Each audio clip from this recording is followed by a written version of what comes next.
The history point में आज सुनिए 11वीं शताब्दी में साइंस के मॉडर्न युग की आधारशिला रखने वाले महान मुस्लिम वैज्ञानिक अबुल अली इब्न अल हैशम की कहानी।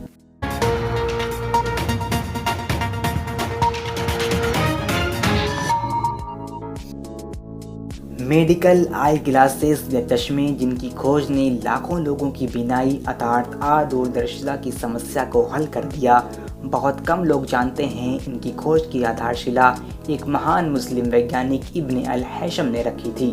अबुल अली अल हसन इब्न अल हैशम एक अरब मैथमेटिशियन, एस्ट्रोनॉमर अर्थात खगोल शास्त्री और इस्लामिक स्वर्ण युग के महान वैज्ञानिक थे। इब्न अल हैशम पश्चिमी दुनिया में अल हाज़ीन के नाम से मशहूर हैं। उन्हें फादर ऑफ मॉडर्न ऑप्टिक्स या आधुनिक प्रकाशिकी के पिता के रूप में जाना जाता है। इब्न अल हैशम ने ऑप्थेल्मोलॉजी या नेत्र विज्ञान सहित फिजिक्स, मैथमेटिक्स, एस्ट्रोनॉमी और इंजीनियरिंग के क्षेत्र में महत्वपूर्ण योगदान दिया।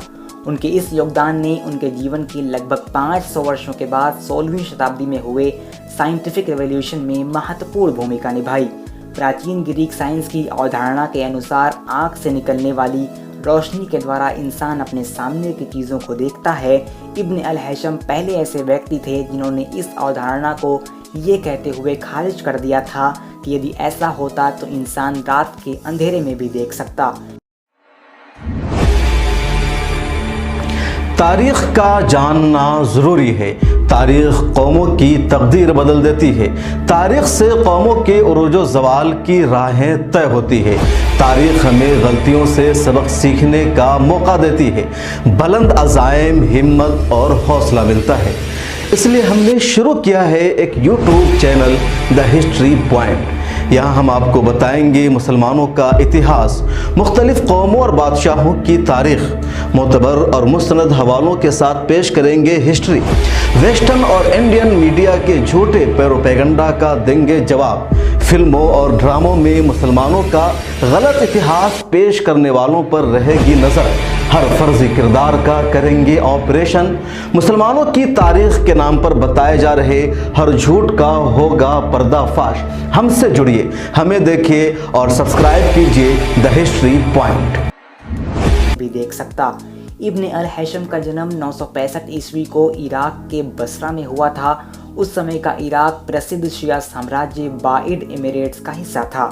अहले सुन्नत की मान्यताओं को चुनौती देती हुई दिन प्रतिदिन नई धारणाएं जन्म ले रही थीं। धर्म के भीतर विरोधाभासी विचारों से परेशान होकर परंपरा के विपरीत इब्न अल हैशम ने धर्म के गहन अध्ययन के बजाय विज्ञान और गणित का अध्ययन शुरू किया। इब्न अल हैशम की जवानी से जुड़ी एक बहुत ही मशहूर घटना इतिहासकारों ने दर्ज की है। इब्न अल हैशम ने मिस्र के राजा को नील नदी के 3 तरफ एक बांध बनाने का सुझाव दिया। राजा को उनका ये प्रस्ताव बहुत पसंद आया और इब्न अल हैशम को फौरन शाही दरबार में आने का निमंत्रण भेज दिया गया। इब्न अल हैशम को प्रस्ताव भेजने के बाद इस बात का एहसास हुआ कि बांध बनाने के लिए जितने धन की आवश्यकता होगी वो वर्तमान की मिस्र सल्तनत की क्षमता से बाहर है। अब इब्न अल हैशम धर्म संकट में फंस चुके थे। अगर वो ये बात राजा को बताते कि बांध का खर्चा उठाना राजा के बस में नहीं है तो यकीनन राजा नाराज होकर उन्हें सजा सुनाता। इब्न अल हैशम ने बुद्धिमानी से काम लिया और जब वो दरबार में हाजिर हुए तो उन्होंने पागल होने का ढोंग शुरू कर दिया और अजीबोगरीब हरकतें करने लगे। राजा को इस बात का विश्वास हो गया कि ये कोई पागल आदमी है। राजा ने इब्न अल हैशम को एक घर में नज़रबंद करवा दिया। इब्न अल हैशम के नज़रबंद होते ही उनकी ज़िंदगी के उस अध्याय की शुरुआत हुई जिस पर लिखे एक एक शब्द से सदियों तक विज्ञान लाभान्वित होता रहा है। इब्न अल हैशम ने इसी नज़रबंदी के दौरान अपनी सबसे महत्वपूर्ण और प्रभावशाली पुस्तक किताब अल मनाजिर या बुक ऑफ ऑप्टिक्स की रचना की। 7 खंडों पर आधारित इस किताब में अल हैशम ने प्राचीन दृष्टि सिद्धांत या थ्योरी ऑफ विजन के खिलाफ प्रैक्टिकली स्थापित तर्क प्रस्तुत किए और दुनिया के सामने मॉडर्न इंट्रोमिशन का सिद्धांत रखा, जो कि वर्तमान थ्योरी ऑफ विजन का एकमात्र स्वीकृत मॉडल है। उनकी इस किताब ने 13वीं से 17वीं शताब्दी के बीच यूरोप में ऑप्टिक्स, फिजिक्स, मैथमेटिक्स के विकास को व्यापक रूप से प्रभावित किया। इब्न अल हैशम ने अपनी इस किताब में पुरानी ग्रीक साइंस की अवधारणा कि रोशनी आँख से निकलकर चीज़ों पर पड़ती है, उसका खंडन करते हुए ये सिद्ध किया कि रोशनी चीज़ों से टकराकर हमारी आँख में प्रवेश करती है। उन्होंने अपने इस प्रयोग में मैथमेटिक्स का सहारा लिया और वो ऐसा करने वाले पहले इंसान थे। उन्होंने ये भी अध्ययन किया कि पानी या गैसों जैसे माध्यम से चलते समय प्रकाश कैसे प्रभावित होता है, जिससे वो यह समझाने में कामयाब हुए थे कि ट्वाइलाइट अर्थात गोधूली के समय आसमान रंग क्यों बदलता है। मॉडर्न साइंस के आगमन से सैकड़ों साल पहले इब्न अल-हैशम पृथ्वी से वायुमंडल की ऊंचाई मापने में सफल रहे थे। इब्न अल-हैशम ने अपनी रिसर्च में कहा था कि जब किसी अंधेरे कमरे में दीवार से एक बारीक छेद के द्वारा धूप की रोशनी गुजारते हैं और उसके उलट अगर पर्दा लगा दिया जाए तो उस पर जिन जिन वस्तुओं का प्रतिबिंब पड़ेगा वो उल्टा होगा। उन्होंने इसी आधार पर पिन होल कैमरे का आविष्कार किया। इब्न अल-हैशम ने जिस काम को अंजाम दिया उसी के आधार पर बाद में गैलीलियो, कोपरनिकस और न्यूटन जैसे वैज्ञानिकों ने काम किया। इब्न अल-हैशम से प्रभावित होकर गैलीलियो ने दूरबीन का आविष्कार किया।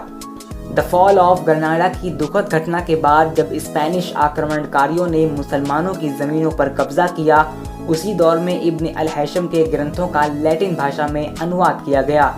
दुनिया से मुसलमानों की उपलब्धियों को छिपाने के उद्देश्य से इब्न अल-हैशम के नाम को दबाकर इस महान वैज्ञानिक को अल-हाज़ेन का नाम दिया गया।